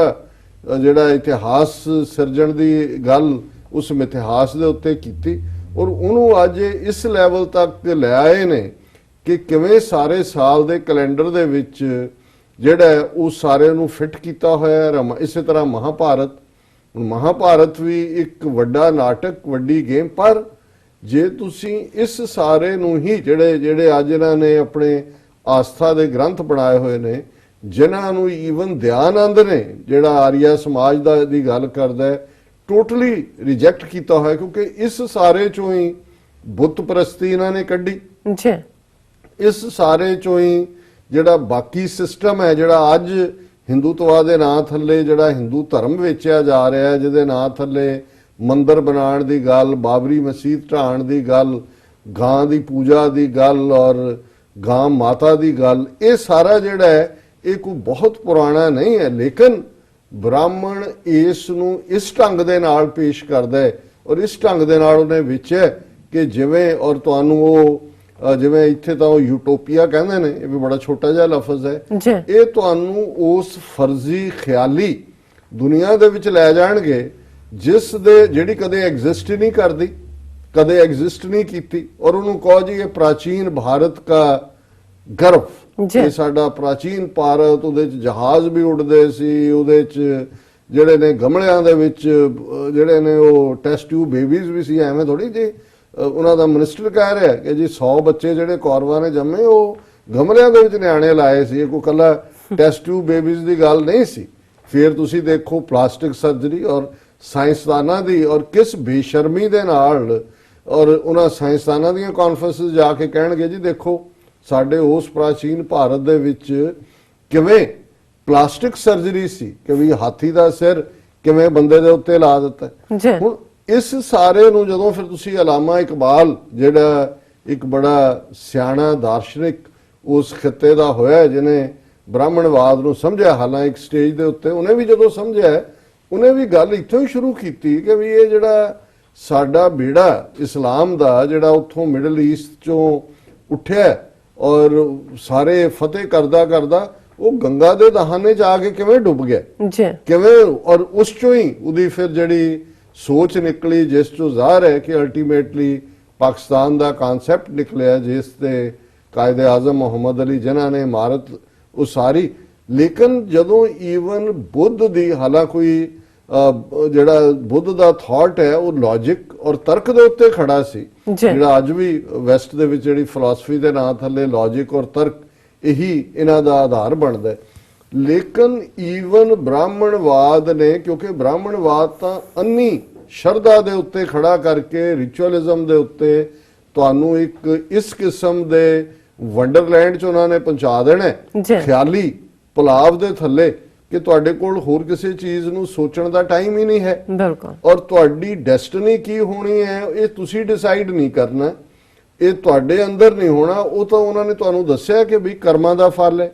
ਹੁਣ ਕਰਮ ਕੌਣ ਹੈ ਉਹ ਬ੍ਰਾਹਮਣ ਦੱਸੇਗਾ ਕਿ ਜਿਹੜੇ ਤੁਹਾਡੇ 4 ਵਰਗ ਸਮਾਜ ਦੇ ਬਣਾਏ ਨੇ, ਬ੍ਰਾਹਮਣ ਦਾ ਕਰਮ ਕੀ ਹੈ, ਕਿਉਂਕਿ ਜਦੋਂ ਇਹ ਧਰਮ ਦੀ ਗੱਲ ਕਰਦੇ ਨੇ, ਧਰਮ ਉਹ ਨਹੀਂ ਹੈ ਜਿਹੜਾ ਗੁਰੂ ਨਾਨਕ ਸਾਹਿਬ ਨੇ ਜਾਂ ਇਸਲਾਮ ਨੇ ਉਸ ਤੋਂ ਪਹਿਲਾਂ ਜਾਂ ਇਨਸਾਨੀਅਤ ਦੀ ਗੱਲ ਕੀਤੀ। ਇਨਸਾਨੀਅਤ ਤਾਂ ਏਲੀਅਨ ਹੈ, ਔਰ ਜਿਵੇਂ ਅਸੀਂ ਅੱਗੇ ਵੀ ਇਹ ਰਿਪੀਟ ਕਰਦੇ ਕਿ ਜਦੋਂ ਅਲਾਮਾ ਇਕਬਾਲ ਇਹ ਕਹਿੰਦੇ ਨੇ ਕਿ ਵੀ ਦਰਦੇ ਇਨਸਾਨੀ ਸੇ ਇਸ ਬਸਤੀ ਕਾ ਦਿਲ ਬੇਗਾਨਾ ਹੈ, ਇੱਥੇ ਤਾਂ ਐਗਜ਼ਿਸਟ ਹੀ ਨਹੀਂ ਕਰਦਾ, ਕਿਉਂਕਿ ਇਨਸਾਨ ਐਗਜ਼ਿਸਟ ਨਹੀਂ ਕਰਦਾ। ਔਰ ਬਹੁਤ ਵਾਰ ਜਿਹੜੇ ਅਮਰੀਕਨ ਇਹਨਾਂ ਦੀ ਸਪਿਰਿਚੁਅਲਿਟੀ ਜਾਂ ਉਹ ਐਟਨਬਰੀ ਨੂੰ ਪੈਸੇ ਦੇ ਕੇ ਗਾਂਧੀ ਫਿਲਮ ਬਣਾਈ, ਉਹਨਾਂ ਦੇ ਝੂਠ ਵੇਚਦੇ ਨੇ, ਕੋਈ ਮਹੇਸ਼ ਯੋਗੀ ਆ ਗਿਆ, ਕੋਈ ਹੋਰ ਜੋਗੀ ਆ ਗਿਆ, ਫਰਾਡ ਸਾਰੇ, ਤੇ ਉਹ ਬੜੇ ਪ੍ਰਭਾਵਿਤ ਹੁੰਦੇ ਨੇ ਔਰ ਉਹਨਾਂ ਨੂੰ ਆਪਣਾ ਝੂਠ ਵੇਚਦੇ ਨੇ। ਦੇਖੋ ਜੀ, ਅਮਰੀਕਾ ਜਿਹੜੀ ਹੈ ਗ੍ਰੇਟ ਡੈਮੋਕ੍ਰੇਸੀ, ਅਸੀਂ ਦਾ ਲਾਰਜੈਸਟ ਡੈਮੋਕ੍ਰੇਸੀ। ਮੇਰਾ ਅਕਸਰ ਇਹ ਕਹਿਣਾ ਹੁੰਦਾ ਹੈ ਕਿ ਫਰਕ ਇੰਨਾ ਹੈ ਕਿ ਇੱਥੋਂ ਦੀ ਡੈਮੋਕ੍ਰੇਸੀ ਭਾਵੇਂ ਉਹਦੇ 'ਚ ਵੀ ਆਪਣੇ ਫਾਲਟਸ ਨੇ, ਬਟ ਘੱਟੋ ਘੱਟ ਇਹਨਾਂ ਦਾ ਬੇਸ ਤਾਂ ਇਹ ਹੈ ਕਿ ਵੀ ਆਲ ਆਰ ਬੋਰਨ ਇਕੁਅਲ। ਇਹਨਾਂ ਦਾ ਬੇਸ ਹੈ ਕਿ ਵੀ ਆਲ ਆਰ ਬੋਰਨ ਅਨਇਕੁਅਲ। ਇਨਸਾਨੀਅਤ ਦਾ ਤਾਂ ਕਨਸੈਪਟ ਹੀ ਨਹੀਂ। ਜਿਸ ਮਹਾਭਾਰਤ ਨੂੰ ਵੇਚਿਆ ਜਾਂਦਾ ਹੈ, ਮਹਾਭਾਰਤ ਦਾ ਇੱਕ ਹਿੱਸਾ ਹੈ ਗੀਤਾ, ਔਰ ਗੀਤਾ ਨੂੰ ਮਹੇਸ਼ ਯੋਗੀ ਹੋਏ, ਇਹਨਾਂ ਦੇ ਬੜੇ ਬੜੇ ਜਿਹੜੇ ਨੇ ਉਹ ਕੱਲੇ ਇਹ ਨਹੀਂ ਵੀ ਇਹਨਾਂ ਦਾ ਮੇਨ ਸਟ੍ਰੀਮ ਰਾਮਾਇਣ ਮਹਾਭਾਰਤ ਦੇ ਫਾਲੋਅਰ ਜਿਹੜੇ ਦੂਸਰੇ ਵੀ ਨਿਕਲੇ ਨੇ, ਸਵਾਮੀ ਨਾਰਾਇਣਨ, ਹਾਲਾਂ ਉਹਨਾਂ ਦੀ ਹੁਣ ਅੱਜ ਕੱਲ੍ਹ ਉੱਥੇ ਮੁਰਾਰੀ ਕਿਹੜਾ ਉਹਨਾਂ ਦਾ ਇੱਕ ਹੋਰ ਹੈਗਾ ਉੱਥੇ ਕਥਾਵਾਚਕ, ਔਰ ਉਹਨਾਂ ਦਾ ਟੱਕਰ ਚੱਲ ਰਿਹਾ ਹੈ ਕਿ ਕ੍ਰਿਸ਼ਨ ਨੀਲਾ ਹੈ, ਅਸਲੀ ਨੀਲਾ ਹੈ ਕਿ ਇਹਨਾਂ ਦਾ ਸਵਾਮੀਨਾਥਨ ਵਾਲਿਆਂ ਦਾ ਨੀਲਾ ਹੈ। ਪਰ ਤੁਸੀਂ ਦੇਖੋ ਗੀਤਾ ਨੂੰ ਇਹ ਕਿਵੇਂ ਵੇਚਦੇ ਨੇ, ਔਰ ਕਿਵੇਂ ਜੀ ਉਹਨੇ ਕਿਹਾ ਕਿ ਜੀ ਕਰਮ ਕਰੋ। ਹੁਣ ਤੁਸੀਂ ਜੇ ਜਸਟ ਇਹਨੂੰ ਇੱਕ ਓਪਰੀ ਨਜ਼ਰ ਨਾਲ ਦੇਖਦੇ ਹੋ ਤੇ ਤੁਹਾਨੂੰ ਇਹ ਸਮਝ ਆ ਜਾਂਦੀ ਹੈ ਕਿ ਉਹ ਜਿਹੜੀ ਡਿਸਕ੍ਰਿਮੀਨੇਸ਼ਨ ਦੀ ਜਾਂ ਵਰਣ ਅਵਸਥਾ ਦੇ ਨਾਲ ਜਿਹੜਾ ਬ੍ਰਾਹਮਣਵਾਦ ਦਾ ਬੇਸ ਹੈ, ਰਿਗਵੇਦ ਤੋਂ ਜਿਹੜਾ ਪਾਠ ਸ਼ੁਰੂ ਹੁੰਦਾ ਹੈ ਬ੍ਰਾਹਮਣ ਕਸ਼ਤਰੀ ਵੈਸ਼ ਸ਼ੂਦਰ ਨਾਲ, ਰਾਮਾਇਣ ਉਹਦੀ ਐਡਵੋਕੇਸੀ ਕਰਦਾ। ਜਦੋਂ ਉਹ ਇਸ ਗੱਲ ਨੂੰ ਜਿਹੜਾ ਢੋਲ ਢੋਰ ਸ਼ੂਦਰ ਔਰ ਨਾਰੀ ਚਾਰੋਂ ਤਾੜਨ ਕੇ ਅਧਿਕਾਰੀ, ਕਿ ਢੋਲ ਵੀ ਕੁੱਟਿਆ ਜਾਂਦਾ ਹੈ, ਪਸ਼ੂ ਨੂੰ ਵੀ ਮਾਰੋ ਕੁੱਟੋ, ਸ਼ੂਦਰ ਨੂੰ ਵੀ ਔਰ ਔਰਤ ਨੂੰ ਵੀ। ਹੁਣ ਇਹਨੂੰ ਕਰੋੜਾਂ ਹਿੰਦੂ ਰੋਜ਼ਾਨਾ ਜਿਹੜੇ ਨੇ ਇਸ ਚੌਪਾਈ ਨੂੰ ਬੜੀ ਸ਼ਰਧਾ ਦੇ ਨਾਲ, ਬੜੀ ਲਟਕ ਦੇ ਨਾਲ, ਬੜੀ ਮਟਕ ਦੇ ਨਾਲ ਪੜ੍ਹਦੇ ਨੇ। ਹੁਣ ਉਸ ਸੁਸਾਇਟੀ ਦੇ ਵਿੱਚ ਜਿੱਥੇ ਬੇਸਿਕ ਆਸਥਾ ਇਸ ਦੇ ਨਾਲ ਜੁੜੀ ਹੋਈ ਹੈ, ਸ਼ੂਦਰ ਨੂੰ ਕਿਉਂ ਇਕੁਆਲਿਟੀ ਮਿਲੇਗੀ? ਜਦੋਂ 45 ਪਰਸਨੈਲਿਟੀਜ਼ ਲਿਖਦੀਆਂ ਨੇ ਕਿ ਭਾਈ ਲਿੰਚਿੰਗ ਮੁਸਲਮਾਨਾਂ ਦੀ, ਈਸਾਈਆਂ ਦੀ ਔਰ ਦਲਿਤਾਂ ਦੀ ਹੋ ਰਹੀ ਹੈ, 3500 ਸਾਲ ਬਾਅਦ ਵੀ ਦਲਿਤ ਭਾਵੇਂ ਕਨਸਟੀਟਿਊਸ਼ਨ ਬਣ ਗਿਆ, ਰਿਜ਼ਰਵੇਸ਼ਨ ਹੋ ਗਈ, ਪਰ ਬੇਸਿਕ ਜਿਹੜੀ ਜ਼ਹਿਨੀਅਤ ਹੈ ਇਹਨਾਂ ਦੇ ਲਈ ਅੱਜ ਵੀ ਮੰਨੂ ਸਮ੍ਰਿਤੀ ਵਾਲਾ ਮੰਨੂ ਜੀ ਮਹਾਰਾਜ ਹੈ, ਜਿਹਨੇ ਹਿੰਦੂ ਕੋਡ ਨੂੰ ਫਰਦਰ ਜਿਹੜਾ ਕੋਡੀਫਾਈ ਕੀਤਾ, ਜੋ ਕੁਝ ਕੇ ਸਕੈਟਰਡ ਸੀ ਬ੍ਰਾਹਮਣਵਾਦ ਦੇ ਰੂਪ। ਹੁਣ ਇਸ ਸਾਰੇ ਨੂੰ ਹੀ ਈਵਨ ਬੁੱਧ ਦੀ ਗੱਲ ਜਿਹੜੀ ਲੌਜਿਕ ਸੀ, ਘੱਟੋ ਘੱਟ ਕੰਪੈਸ਼ਨ ਦੀ ਗੱਲ ਸੀ, ਐਨੀਮਲਸ ਦੇ ਲਈ ਵੀ ਬਰਾਬਰੀ ਦਾ ਕਿਤੇ ਨਾ ਕਿਤੇ ਗੱਲ ਸੀ, ਸੰਘ ਦੇ ਨਾਂ ਥੱਲੇ ਲੋਕਾਂ ਦੀ ਕਿਤੇ ਨਾ ਕਿਤੇ ਪਾਰਟਿਸਿਪੇਸ਼ਨ ਸੀ, ਬ੍ਰਾਹਮਣ ਦੀ ਡੋਮੀਨੈਂਸ ਨੂੰ ਉਹ ਤੋੜਦਾ ਸੀ। ਜਦੋਂ ਕਿ ਸਾਰਨਾਥ ਬਨਾਰਸ ਦੇ ਨੇੜੇ ਖਲੋ ਕੇ ਉਹ ਕਹਿੰਦਾ ਵੀ ਮੈਂ ਬ੍ਰਾਹਮਣ ਕੋ ਨਹੀਂ ਮਾਨਤਾ, ਜਦੋਂ ਅਲਾਮਾ ਇਕਬਾਲ ਇਹ ਕਹਿੰਦੇ ਨੇ कि भाई उन्होंने जेड़ा है आशकार उसने किया जो जिंदगी का राज था, हिंद को लेकिन ख्याली फलसफा पे नाज था, शमाए हक से जो मुनव्वर हो ये वो महफिल न थी, बारिशे रहमत हुई लेकिन जमी काबिल न थी। कि ब्राह्मणवाद ने उस खुश्क फिलॉसफी जिहदे च कोई थले जीवन का आधार नहीं है, वो धरती बंजर बना दी। जिस धरती दे उत्ते जे कोई मीह पेगा भी वो थले चला जाएगा, डेजर्ट है, पानी तो सोखण की गल ही नहीं है। और इसलिए जो अलामा इकबाल गुरु नानक साहब की आमद की गल करते हैं, ये कहते हैं कि बुत कदा फिर बाद मुद्दत के मगर रोशन हुआ, नूरे अब्राहम से आजर का घर रोशन हुआ। कि मुद्दता तो बाद, बुद्ध तो 2000 साल बाद ਇਹ ਬੁੱਤ ਪ੍ਰਸਤਾਂ ਦਾ ਦੇਸ਼ ਜਿੱਥੇ ਗੁਰੂ ਨਾਨਕ ਆਏ, ਮਰਦੇ ਕਾਮਲ ਆਏ। ਹੁਣ ਗੁਰੂ ਨਾਨਕ ਸਾਹਿਬ ਦੀ ਵਿਚਾਰਧਾਰਾ ਅੱਜ ਅਸੀਂ ਦੇਖਦੇ ਹਾਂ, ਔਰ ਬਹੁਤ ਸਾਰੇ ਸਾਡੇ ਦਰਸ਼ਕਾਂ ਨੇ ਇਹ ਵੀ ਸਾਨੂੰ ਪੁੱਛਿਆ ਕਿ ਜੀ ਇਹ ਜਦੋਂ ਇਹਨਾਂ ਦਾ ਬੀਜੇਪੀ ਦਾ ਲੀਡਰ ਯੂਪੀ ਦਾ ਕਹਿੰਦਾ ਕਿ ਜੀ 2021 ਦੇ ਐਂਡ ਤੱਕ ਅਸੀਂ 31 ਦਸੰਬਰ 2021 ਤੱਕ 200 ਮਿਲੀਅਨ ਮੁਸਲਮਾਨ ਔਰ 28 ਮਿਲੀਅਨ ਈਸਾਈ ਮੁਕਾ ਦੇਵਾਂਗੇ। ਕਈਆਂ ਨੇ ਕਿਹਾ ਜੀ ਸਿੱਖਾਂ ਦੀ ਵਾਰੀ ਉਸ, ਮੈਂ ਕਹਿੰਦਾ ਜੀ ਸਿੱਖਾਂ ਨੂੰ ਉਹ ਕੰਸੀਡਰ ਹੀ ਨਹੀਂ ਕਰਦੇ ਬਾਹਰ। ਜਿਵੇਂ ਇਹਨਾਂ ਨੇ ਇਹ ਸਾਰਾ ਨੈਰੇਟਿਵ ਬਣਾਇਆ ਹੋਇਆ, ਸਾਨੂੰ ਤਾਂ ਇਹਨਾਂ ਨੇ ਡੈਥ ਕਿਸ ਦੇ ਨਾਲ ਹੀ ਮਾਰ ਦਿੱਤਾ ਹੋਇਆ। ਇਹ ਤਾਂ ਸਾਡੀ ਹੋਂਦ ਨੂੰ ਤਸੱਵਰ ਕਰਨ ਨੂੰ ਤਿਆਰ ਨਹੀਂ। ਔਰ ਇਹੀ ਕਾਰਨ ਹੈ ਕਿ ਇੱਕ ਪਾਸੇ ਜਿੱਥੇ ਇਹਨਾਂ ਮਜ਼ਹਬਾਂ ਨੂੰ, ਜਿਨ੍ਹਾਂ ਨੂੰ ਮਲੇਚ ਐਲਾਨਿਆ ਗਿਆ, ਏਲੀਅਨ ਐਲਾਨਿਆ ਗਿਆ, RSS ਦੀ ਵਿਚਾਰਧਾਰਾ ਨੇ ਪਹਿਲੇ ਦਿਨ ਤੋਂ ਅਕਲੀਅਤਾਂ ਨਾਲ ਡੀਲ ਕਰਨ ਦੇ ਲਈ ਨਾਜ਼ੀ ਤਰਜ਼ ਦੀ ਗੱਲ ਕੀਤੀ, ਜਾਂ ਬ੍ਰਾਹਮਣਵਾਦ ਨੇ ਔਰ ਇਹ ਸਾਰੇ ਨੇ ਕਿਵੇਂ ਆਪਣੇ ਉਸ ਭੂਖੰਡ ਨੂੰ ਜਿਹੜਾ ਉਹ ਐਲਾਨਿਆ ਕਿ ਦੈਵ ਭੂਮੀ ਹੈ, ਬਾਕੀ ਜਿਹੜੇ ਮਲੇਸ਼ ਭੂਮੀ। ਕਿਉਂਕਿ ਇਹ ਵੀ ਜਦੋਂ ਤੁਹਾਨੂੰ ਇਹ ਬ੍ਰੇਨ ਵਾਸ਼ ਕਰਦੇ ਨੇ, ਜਾਂ ਬ੍ਰਾਹਮਣਵਾਦ ਔਰ ਹਿੰਦੂਤਵਾ ਇੱਕ ਗੱਲ ਇਹ ਬਾਰ-ਬਾਰ ਤੁਹਾਡੇ 'ਚ ਪਾਈ ਜਾਂਦੀ ਹੈ ਕਿ ਤੁਹਾਡਾ ਜਿਹੜਾ ਫਲਸਫਾ ਸਭ ਤੋਂ ਉੱਚਾ, ਜੀ ਵੇਦ ਸਭ ਤੋਂ, ਭਾਵੇਂ ਕਿਸੇ ਨੇ ਵੇਦ ਦੇਖੇ ਨੇ ਨਹੀਂ ਦੇਖੇ, ਪੜ੍ਹਦਾ ਕੌਣ ਸੀ? ਅੱਜ ਸੰਸਕ੍ਰਿਤ ਭਾਰਤ ਦੇ ਵਿੱਚ 10-15 ਹਜ਼ਾਰ ਲੋਕਾਂ ਤੋਂ ਜ਼ਿਆਦਾ ਗਿਣਤੀ ਦੇ ਵਿੱਚ ਲੋਕ ਸੰਸਕ੍ਰਿਤ ਨਹੀਂ ਬੋਲਦੇ, ਜੀ ਕਿਉਂਕਿ ਜ਼ਬਾਨ ਹੀ ਇਹਨਾਂ ਨੇ ਆਪਣੇ ਕੰਟਰੋਲ 'ਚ, ਹੁਣ ਸਭ ਕੁਝ ਉਹਦੇ 'ਚ ਹੈ। ਉਹ ਕਹੀ ਜਾਓ ਜੀ ਬਹੁਤ ਉੱਚਾ ਬਹੁਤ ਉੱਚਾ, ਇਹਦੇ ਥੱਲੇ ਤੁਹਾਡੀ ਥਾਂ ਨਹੀਂ ਹੈ। ਔਰ ਆਮ ਲੋਕਾਂ ਨੂੰ ਤੁਸੀਂ ਕਹੋ ਜੀ ਦੇਖੋ ਪੂਜਾ ਕਰੋ ਲక్ష్ਮੀ ਦੀ, ਜੀ ਧਨ ਦੀ, ਔਰ ਉਹਦੇ ਲਈ ਫਿਰ ਕੋਈ ਬਾਰਜ਼ ਨਹੀਂ ਨੇ। ਤੇ ਜੇ ਆਮ ਲੋਕਾਂ ਦੀ ਜੋ ਹਾਲਤ ਹੈ ਉਹਨਾਂ ਨੂੰ ਹੋਏ ਉਹ ਕਹਿਣ ਜੀ ਇਹ ਤੁਹਾਡਾ ਦੇਵਤਾ ਦਰਿਦਰ ਨਾਰਾਇਣ ਹੈ। ਬਹੁਤ ਘੱਟ ਲੋਕਾਂ ਨੂੰ ਪਤਾ ਹੋਏਗਾ ਕਿ ਇੱਕ ਦੇਵਤਾ ਹੈ ਜਿਹਦਾ ਨਾਂ ਹੀ ਦਰਿਦਰ ਨਾਰਾਇਣ ਹੈ, ਤੇ ਤੁਸੀਂ ਜਿਹੜੀ ਦਰਿਦਰ ਗਰੀਬੀ ਨੂੰ ਕਹਿੰਦੇ ਨੇ ਕਿ ਜੀ ਇਹਦੀ ਪੂਜਾ ਕਰੋ। ਔਰ ਦੂਜਾ, ਔਰ ਗੀਤਾ ਦੇ ਕੰਟੈਕਸਟ ਵੀ ਜਦੋਂ ਕ੍ਰਿਸ਼ਨ ਅਰਜਨ ਨੂੰ ਕਹਿ ਰਹੇ ਨੇ ਕਿ ਤੂੰ ਹਥਿਆਰ ਚੁੱਕ, ਤੇ ਉਹ ਕੋਈ ਇਨਸਾਨੀਅਤ ਲਈ ਜਾਂ ਜੋ ਸਿੱਖੀ ਦੇ ਕਨਸੈਪਟ ਗੁਰੂ ਨਾਨਕ ਪਾਤਸ਼ਾਹ ਨੇ ਸੱਚ ਸੁਣਾਏ ਸੀ, ਸੱਚ ਕੀ ਬੇਲਾ, ਜ਼ੁਲਮ ਨੂੰ ਚੈਲੰਜ ਕਰਨ ਦੀ ਗੱਲ, ਤੇ 10ਵੇਂ ਪਾਤਸ਼ਾਹ ਨੇ ਖਾਲਸਾ ਸੋਏ ਜੋ ਨਿਰਧਨ ਕੋ ਪਾਲੇ, ਖਾਲਸਾ ਸੋਏ ਜੋ ਦੁਸ਼ਟ ਕੋ ਗਾਲੇ। ਹਥਿਆਰ ਚੁੱਕਣ ਦਾ ਕਨਸੈਪਟ ਵੀ ਇਨਸਾਨੀਅਤ ਦੇ ਲਈ, ਜਸਟਿਸ ਦੇ ਲਈ, ਫॉर ਦਾ ਡਾਊਨ ਟ੍ਰੋਡਨ, ਹੇਠਲਿਆਂ ਨੂੰ ਉੱਪਰ ਚੁੱਕਣ ਦੇ ਲਈ, ਉਸ ਤਬਦੀਲੀ ਦੇ ਲਈ ਜਿਸ ਨੂੰ ਬਾਬਾ ਬੰਦਾ ਸਿੰਘ ਬਹਾਦਰ ਨੇ ਜਦੋਂ ਪਹਿਲਾ ਸਿੱਖ ਰਾਜ 1710 ਚੋਂ ਜਿਹੜਾ ਪਹਿਲਾ ਉਸ ਦੀ ਰਾਇਲ ਸਟੈਂਪ ਹੈ ਉਸ ਦੇ ਉੱਤੇ ਦੇਗੋ ਤੇਗੋ ਫਤਿਹ ਹੋ ਨੁਸਰਤ ਬੇਦਰੰਗ ਯਾਫਤ ਅਜ਼ ਨਾਨਕ ਗੁਰੂ ਗੋਬਿੰਦ ਸਿੰਘ। ਸੋ ਜ਼ਾਹਰ ਹੈ ਕਿ ਤੇਗ ਦਾ ਕਨਸੈਪਟ ਉਸ ਦੇਗ ਦੇ ਲਈ, ਇਕਨੋਮਿਕਲ ਪ੍ਰੋਸਪੈਰਿਟੀ ਦੇ ਲਈ, ਔਰ ਉਹ ਸਪਲਾਈਜ਼ ਅਤੁੱਟ ਬਖਸ਼ਿਸ਼ਾਂ ਰੱਬ ਦੀਆਂ, ਜਿੱਥੇ ਖਾਲਕ ਖਲਕ ਖਲਕ ਮੈਂ ਖਾਲਕ ਪੂਰੇ ਹੋ ਸਭ ਥਾਂ, ਇਹ ਮੁੱਢਲਾ ਕਨਸੈਪਟ ਸੀ। ਜੇ ਬ੍ਰਾਹਮਣਵਾਦ ਨੇ ਜਾਂ ਹਿੰਦੂਤਵਾ ਨੇ ਸਿੱਖੀ ਦੇ ਖਿਲਾਫ ਪਹਿਲੇ ਦਿਨ ਤੋਂ ਹੀ ਝੰਡਾ ਚੁੱਕਿਆ, ਔਰ ਉਹਨਾਂ ਦੀਆਂ ਜਿਹੜੀਆਂ ਬਦਨੀਤੀਆਂ ਨੇ ਉਹਨਾਂ ਬਾਰੇ ਅਸੀਂ ਅਕਸਰ ਟਾਈਮ ਟੂ ਟਾਈਮ ਗੱਲ ਕਰਦੇ। ਹੁਣ ਕ੍ਰਿਸ਼ਨ ਅਰਜਨ ਨੂੰ ਇਹ ਕਹਿੰਦਾ ਹੈ ਕਿ ਤੂੰ ਕਸ਼ਤਰੀ ਹੈ, ਕਿਉਂਕਿ ਚਾਰੋਂ ਵਰਨਾਂ ਦੇ ਵੀ ਅੱਡ ਧਰਮ ਨੇ, ਉਹ ਇਹ ਕੋਈ ਇਨਸਾਨੀਅਤ ਧਰਮ ਨਹੀਂ ਹੈ, ਕੋਈ ਖਲਕਤ ਦੀ ਗੱਲ ਨਹੀਂ ਹੈ। ਪਰ ਉਹਨੂੰ ਕਹਿ ਰਿਹਾ ਕਿ ਬ੍ਰਾਹਮਣ ਦਾ ਧਰਮ ਜਿਹੜਾ ਆ ਹੈ, ਕਸ਼ਤਰੀ ਦਾ ਇਹ ਹੈ, ਵੈਸ਼ ਦਾ ਇਹ ਹੈ, ਸ਼ੂਦਰ ਦਾ ਇਹ ਹੈ, ਤੂੰ ਆਪਣੇ ਕਸ਼ਤਰੀ ਧਰਮ ਦੀ ਪਾਲਣਾ ਕਰ। ਔਰ ਇਸ ਗੱਲ ਦੀ ਕੋਈ ਹੈਰਾਨੀ ਨਹੀਂ ਹੋਣੀ ਚਾਹੀਦੀ, ਜਿਹਨੂੰ ਬਹੁਤ ਵਾਰ ਅਸੀਂ ਇੱਕ ਡਿਸਕਸ਼ਨ 'ਚ ਕਿਹਾ ਸੀ ਕਿ ਵੀ ਜਦੋਂ Imran Khan UN general assembly 'ਚ ਗ੍ਰੇਟ ਗਾਂਧੀ ਕਹਿੰਦੇ ਨੇ ਇਹ ਸੋਚੋ ਕਿ ਭਾਈ ਇੱਕ ਨੂੰ ਗਲਤ ਸਾਬਤ ਕਰਨ ਦੇ ਲਈ ਜਿਹੜਾ ਹੈ ਹੀ ਗਲਤ, ਦੂਸਰੇ ਗਲਤ ਨੂੰ ਨਾ ਲਿਆ ਕੇ ਠੀਕ ਰੱਖੋ। ਗਾਂਧੀ ਦਾ ਸਾਰਾ ਹੀ ਜਿਹੜਾ ਉਹਦਾ ਰਾਈਟ ਅਪ ਹੈ, ਜਿਹਨੂੰ complete works of Mahatma Gandhi ਦੇ ਥੱਲੇ ਉਹਨਾਂ ਦੀ ਇਨਫੋਰਮੇਸ਼ਨ ਐਂਡ ਬ੍ਰਾਡਕਾਸਟਿੰਗ ਮਿਨਿਸਟਰੀ ਨੇ ਛਾਪਿਆ, ਉਹਦੇ ਚੋਂ ਇੱਕ ਲਾਈਨ ਕੱਢ ਕੇ ਦਿਖਾ ਦਿਓ ਜਿਹਦੇ 'ਚ ਗਾਂਧੀ ਨੇ ਕਾਸਟ ਸਿਸਟਮ ਨੂੰ ਕੰਡੈਮ ਕੀਤਾ ਹੋਇਆ, ਕਿਉਂਕਿ ਉਹ ਹਿੰਦੂ ਰਹਿੰਦਾ ਹੀ ਨਹੀਂ। ਜਦੋਂ ਹਿੰਦੂਤਵਾ ਦੀ ਅਸੀਂ ਗੱਲ ਕਰਦੇ ਹਾਂ, ਇਹ ਸਿਰਫ ਨਾਜ਼ੀਆਂ ਦੀ ਵਿਚਾਰਧਾਰਾ ਤੇ ਇੱਕ ਰੇਸ ਬੇਸਡ ਪੋਲਿਟਿਕ, ਕੋਈ ਹਿਟਲਰ ਇੱਕ ਐਗਨੋਸਟਿਕ ਸੀ, ਉਹਦਾ ਕੋਈ ਈਸਾਈਅਤ ਜਾਂ ਦੂਸਰੇ ਨੂੰ ਜਾਂ ਕਿਸੇ ਹੋਰ ਨੂੰ ਫੈਲਾਉਣ ਲਈ ਨਹੀਂ, ਉਹਨੇ ਤਾਂ ਕੈਥੋਲਿਕਸ ਨੂੰ ਵੀ ਟਾਰਗੇਟ ਕੀਤਾ। ਸੋ ਇਹਨਾਂ ਦੀ ਵਿਚਾਰਧਾਰਾ ਤੇ ਜਿੰਨੀ ਨਾਜ਼ੀਆਂ ਦੀ ਨੈਗੇਟਿਵਿਟੀ ਹੈ, ਨਾਜ਼ੀਆਂ ਦੀ ਜਾਂ ਫਾਸ਼ਿਜ਼ਮ ਮੁਸੋਲਿਨੀ ਦੀ, ਉਹਨੂੰ ਮਿਲਾ ਕੇ ਤੁਸੀਂ ਦੇਖੋ ਤੇ ਉਸ ਤੋਂ ਵੀ 10 ਟਾਈਮਸ ਵਰਸਟ ਹਾਲਤ ਦੇ ਵਿੱਚ ਇਹ ਇਨਸਾਨੀਅਤ ਨੂੰ ਤੱਕ ਕੇ ਸੁੱਟਦੀ ਹੈ। ਔਰ ਇਹਨਾਂ ਹਾਲਾਤਾਂ ਦੇ ਵਿੱਚ ਇਹ ਠੀਕ ਹੈ ਕਿ ਜਦੋਂ ਅਸੀਂ ਇਸ ਸਾਰੇ ਦੌਰ ਨੂੰ ਦੇਖ ਰਹੇ ਹਾਂ, ਬਹੁਤਿਆਂ ਨੂੰ ਲੱਗਦਾ ਅੱਜ ਭਾਰਤ ਦੇ ਵਿੱਚ ਵੀ ਇੱਕ ਪਾਸੇ ਸੈਕੂਲਰ ਇੰਡੀਆ ਦੀ ਗੱਲ ਕਰਨ ਵਾਲੇ ਵੀ ਨੇ, ਉਹਨਾਂ ਬਹਾਦਰ ਆਵਾਜ਼ਾਂ ਨੂੰ ਅਸੀਂ ਜਿਹੜਾ ਉਹ ਸੈਲੂਟ ਕਰਦੇ ਹਾਂ। ਜੇ 45 ਬੰਦਿਆਂ ਨੇ ਲਿੰਚਿੰਗ ਦੇ, ਮੌਬ ਲਿੰਚਿੰਗ ਦੇ ਖਿਲਾਫ ਆਵਾਜ਼ ਚੁੱਕੀ ਤੇ ਨਾਲ ਦੀ ਨਾਲ ਦੇਸ਼ ਧਰੋਹ ਦਾ ਕੇਸ ਹੋ ਗਿਆ, ਉਹਦੇ ਚ ਹੁਣ ਗਿਣਤੀ ਹੋਰ ਵੀ ਵੱਧ ਗਈ ਹੈ। ਅੱਜ ਮੈਂ ਦੇਖ ਰਿਹਾ ਸੀ ਕਿ 3000 ਤੋਂ ਜ਼ਿਆਦਾ ਜਿਹੜੇ ਨੇ ਉਹਨਾਂ ਨੇ ਆਪਣੇ ਨਾਂ ਐਡ ਕੀਤੇ ਨੇ। ਉਸ ਕੋਸ਼ਿਸ਼ ਕਰ ਹੈ, ਉਹ ਵੀ ਇੰਡੀਅਨ ਨੈਸ਼ਨਲਿਜ਼ਮ ਹੈ ਆਪਣੇ ਕਿਸਮ ਦਾ, ਪਰ ਉਹ ਮਹਿਸੂਸ ਕਰਦੇ ਨੇ ਕਿ ਇਹ ਜਿਹੜੀ ਆਈਡੀਓਲੋਜੀ ਹੈ ਅਲਟੀਮੇਟਲੀ ਇਹ ਭਾਰਤ ਦੀ destruction,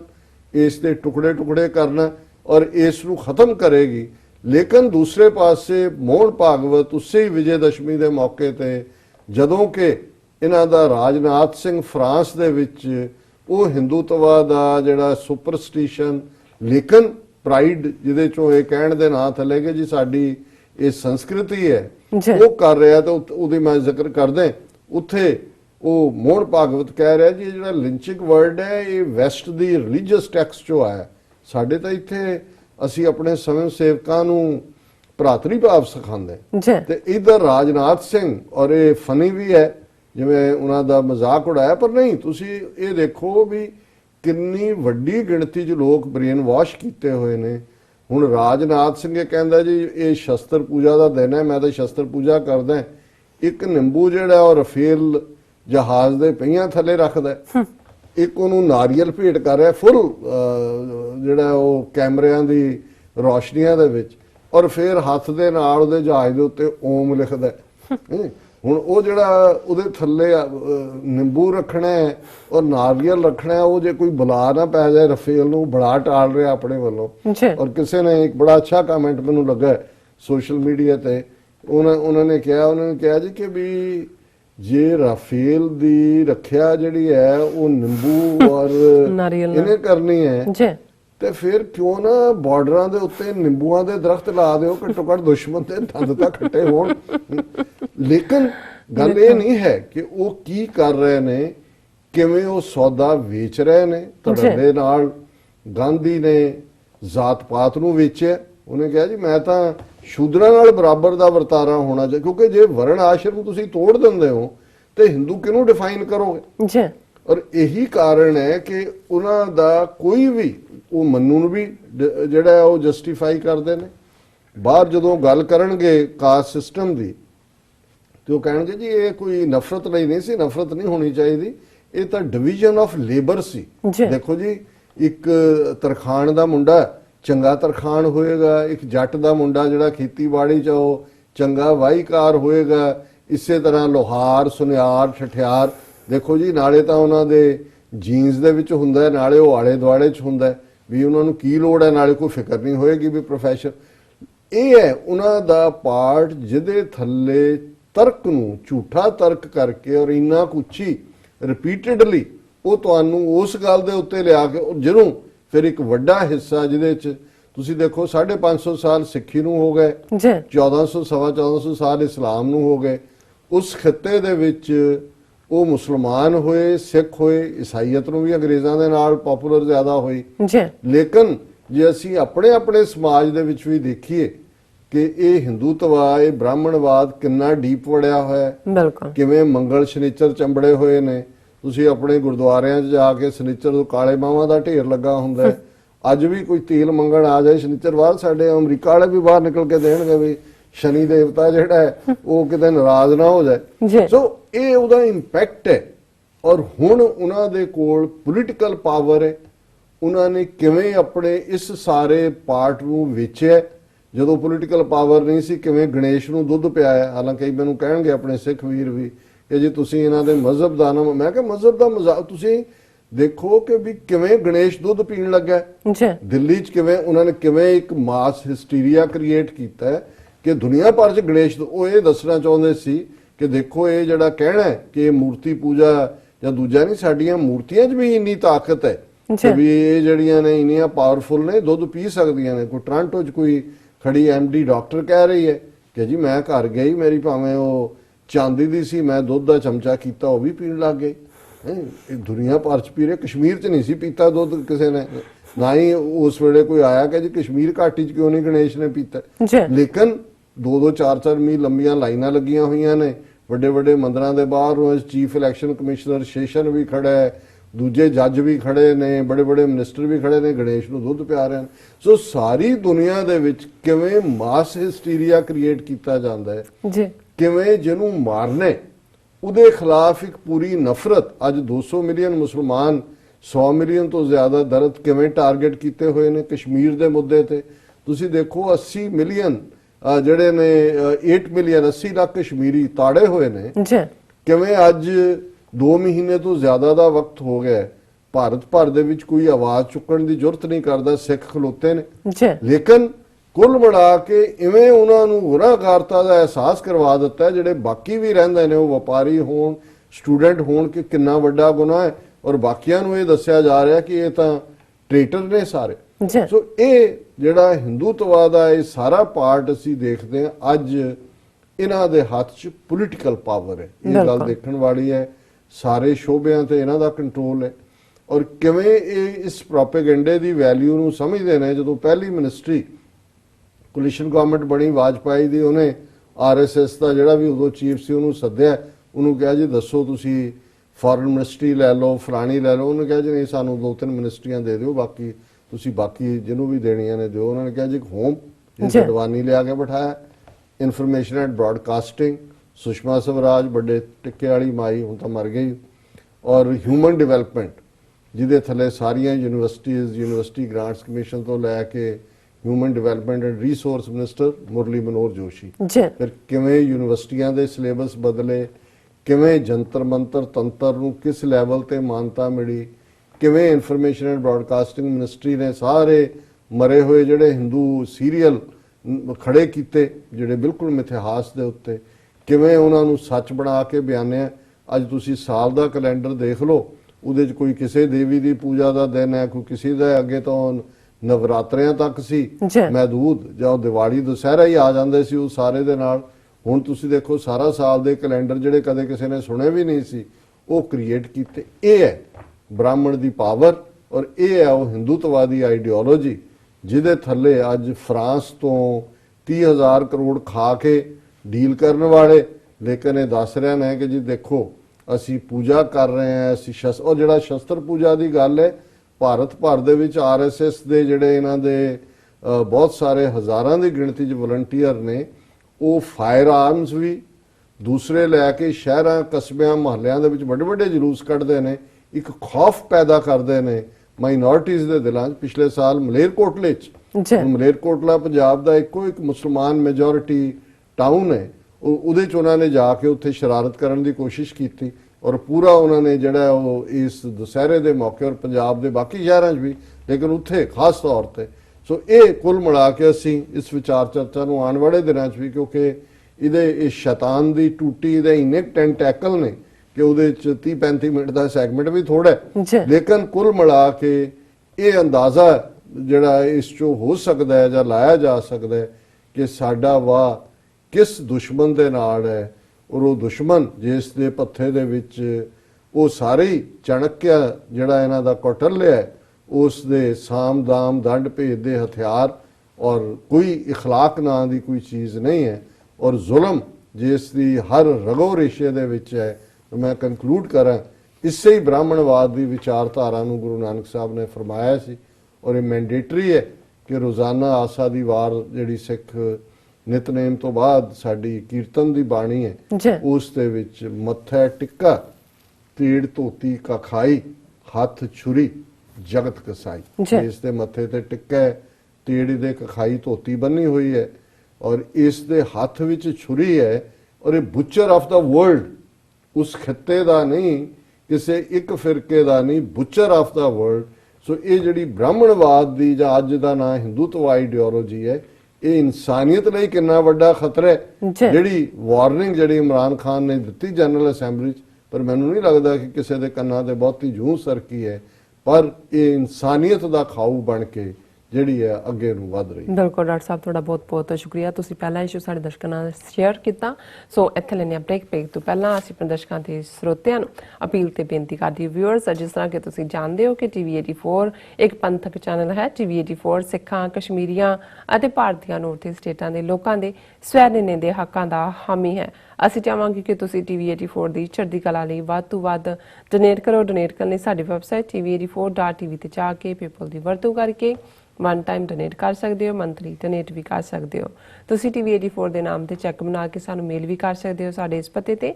36-01 37th Avenue, Long Island City, New York 11101 USA, ਜਾਂ ਫਿਰ ਤੁਸੀਂ ਸਾਨੂੰ ਫੋਨ ਰਾਹੀਂ ਵੀ ਸੰਪਰਕ ਕਰ ਸਕਦੇ ਹੋ ਸਾਡੇ ਫੋਨ ਨੰਬਰ ਤੇ 5164060694। Thank you so much viewers. ਵਿਚਾਰਾਂ ਦਾ ਸਿਲਸਿਲਾ ਇਸ ਤਰ੍ਹਾਂ ਚੱਲਦਾ ਰਹੇਗਾ। ਮਿਲਦੇ ਹਾਂ ਛੋਟੇ ਜਿਹੇ ਬ੍ਰੇਕ ਤੋਂ ਬਾਅਦ।